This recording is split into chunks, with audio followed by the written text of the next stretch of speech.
Excel PU college ಗುರುವಾಯಿನಕೆರೆ, ಕರ್ನಾಟಕದ number 1 PU college. Admissions open now. ರಾಜ್ಯದಲ್ಲಿ ಮತ್ತೆ ಕೇಸರಿ ಶಾಲು ವರ್ಸಸ್ ಹಿಜಾಬ್ ದಂಗಲ್ ಶುರುವಾಗ್ಬಿಟ್ಟಿದೆ. ಈ ಬಾರಿ ಈ ಕಿಚ್ಚು ದಗದಗಿಸೋಕೆ ಸರ್ಕಾರವೇ ಆಮಂತ್ರಣವನ್ನ ಕೊಟ್ಟಿದೆ. ಶಾಲಾ ಕಾಲೇಜುಗಳಲ್ಲಿ ಸಮವಸ್ತ್ರ ನಿಯಮವನ್ನ ಪಾಲಿಸಬೇಕು ಅನ್ನೋ ಹಿಂದಿನ ಸರ್ಕಾರದ ಆದೇಶವನ್ನ ಕಾಂಗ್ರೆಸ್ ಸರ್ಕಾರ ಹಿಂದಕ್ಕೆ ಪಡೆದಿದೆ. ಆದರೆ ಹಿಜಾಬ್ಗೆ ಮಾತ್ರ ಅವಕಾಶ ಕೊಟ್ಟು ಕೇಸರಿ ಶಾಲೆಗೆ ಕೊಡದೇ ಇರೋದು ಆಕ್ರೋಶಕ್ಕೆ ಕಾರಣ ಆಗಿದೆ. ಶಾಲಾ ಹಾಕೊಂಡ್ ಬರಂಗಿಲ್ಲ, ಹಿಜಾಬ್ ಹಾಕೊಂಡು.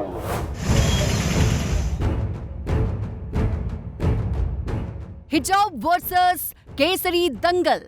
ಕಳೆದ ಬಿಜೆಪಿ ಸರ್ಕಾರದ ಅವಧಿಯಲ್ಲಿ ಉಡುಪಿಯಲ್ಲಿ ಭುಗಿಲೆದ್ದು ದೇಶ ವಿದೇಶಗಳಿಗೆ ವ್ಯಾಪಿಸಿದ್ದ ಹಿಜಾಬ್ ಕಿಚ್ಚು ಮತ್ತೆ ಧಗಧಗಿಸ್ತಾ ಇದೆ.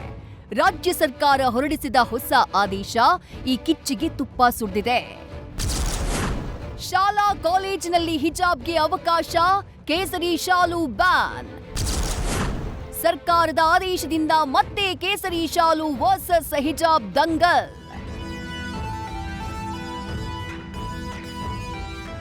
ರಾಜ್ಯದಲ್ಲಿ ಮತ್ತೆ ಕೇಸರಿ ಶಾಲು ವರ್ಸಸ್ ಹಿಜಾಬ್ ದಂಗಲ್ ಶುರುವಾಗಿದೆ.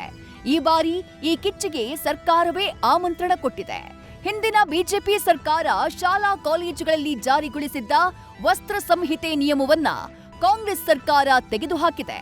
ಇಷ್ಟೇ ಆಗಿದ್ರೆ ಏನೂ ಆಗ್ತಿರ್ಲಿಲ್ವೋ ಏನೋ. ಆದ್ರೆ ಹಿಜಾಬ್ಗೆ ಅವಕಾಶ ಕೊಟ್ಟ ಸರ್ಕಾರ ಕೇಸರಿ ಶಾಲಿಗೆ ಮಾತ್ರ ಅವಕಾಶ ನೀಡದೇ ಇರೋದು ಜ್ವಾಲಾಮುಖಿಯಾಗಿ ಸ್ಫೋಟಗೊಳ್ಳುವಂತೆ ಮಾಡಿಬಿಟ್ಟಿದೆ.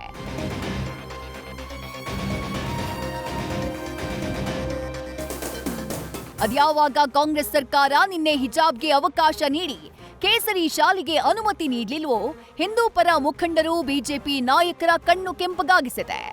ಆರ್ ಅಶೋಕ್, ಸಿಟಿ ರವಿ, ಶೋಭಾ ಕರಂದ್ಲಾಜೆ, ಸುನಿಲ್ ಕುಮಾರ್, ಅಶ್ವಥ್ ನಾರಾಯಣ್ ಸೇರಿದಂತೆ ಹಲವು ಬಿಜೆಪಿ ನಾಯಕರು ಸರ್ಕಾರದ ನಡೆಯನ್ನ ತೀವ್ರವಾಗಿ ಖಂಡಿಸಿದ್ದಾರೆ.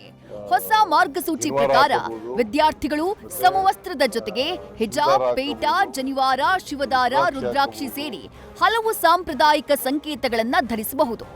ಸಮವಸ್ತ್ರದ ಉದ್ದೇಶವೇ ಭೇದ ಭಾವವನ್ನ ತಪ್ಪಿಸೋದು. ಜನಿವಾರ ಅಥವಾ ಶಿವದಾರ ಅಂಗಿಯೊಳಗೆ ಧರಿಸೋದು. ಆದ್ರೆ ಹಿಜಾಬ್ ಹಾಗಲ್ಲ.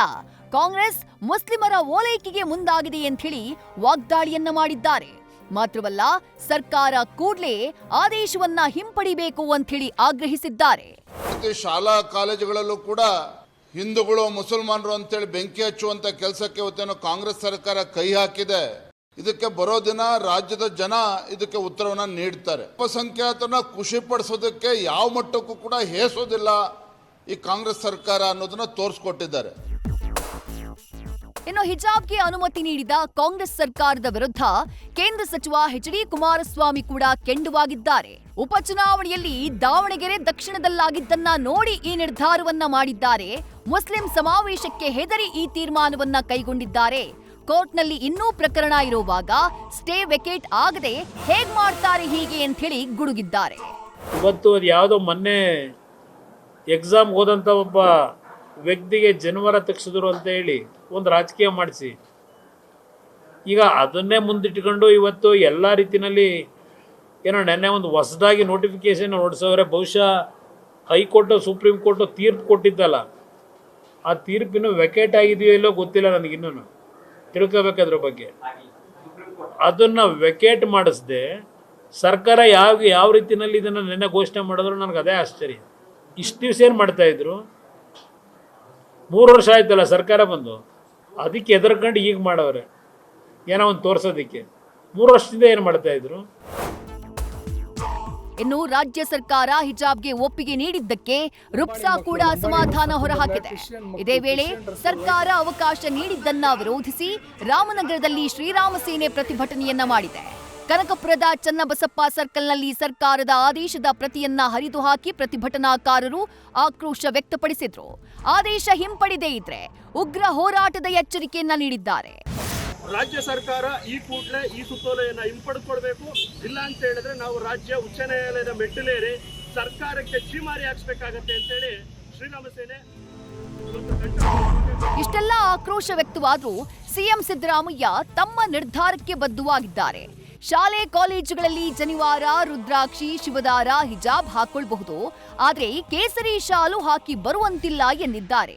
ಸರಿ ಶಾಲೆ ಹಾಕೊಂಡು ಬರ್ಬೋದಾ ಅಂತ ಕೇಳ್ತಾರೆ. ಶಾಲೆ ಇಲ್ಲ, ಶಾಲೆ ಹಾಕೊಂಡು ಬರಂಗಿಲ್ಲ. ಶಾಲೆ ಹಾಕೊಂಡು ಬರಂಗಿಲ್ಲ. ಟರ್ಬನ್ ಹಾಕಬಹುದು, ಜನಿವಾರ ಹಾಕಬಹುದು, ಮತ್ತೆ ಶಿವದಾರ ಹಾಕಬಹುದು, ರುದ್ರಾಕ್ಷಿ ಹಾಕಬಹುದು, ಮತ್ತೆ ಹಿಜಾಬ್ ಹಾಕಬಹುದು. ಸಮವಸ್ತ್ರ ನಿಯಮ ಅಂತ ಮಾಡಿರೋದು ಯಾಕೆ? ಕೇವಲ ವೋಟ್ ಬ್ಯಾಂಕ್ಗೋಸ್ಕರ ಈ ರೀತಿ ಆಯಾ ಸರ್ಕಾರಗಳು ಒಂದೊಂದು ನಿಯಮ ಮಾಡಿದ್ರೆ ಮಕ್ಕಳ ಮೇಲಾಗುವ ಪರಿಣಾಮಗಳೇನು ಅನ್ನುವುದನ್ನ ಗಂಭೀರವಾಗಿ ಯೋಚಿಸಬೇಕಿದೆ. ಶಾಲೆ ಹಾಕೊಂಡು ಬರಂಗಿಲ್ಲ, ಮತ್ತೆ ಹಿಜಾಬ್ ಹಾಕಬಹುದು.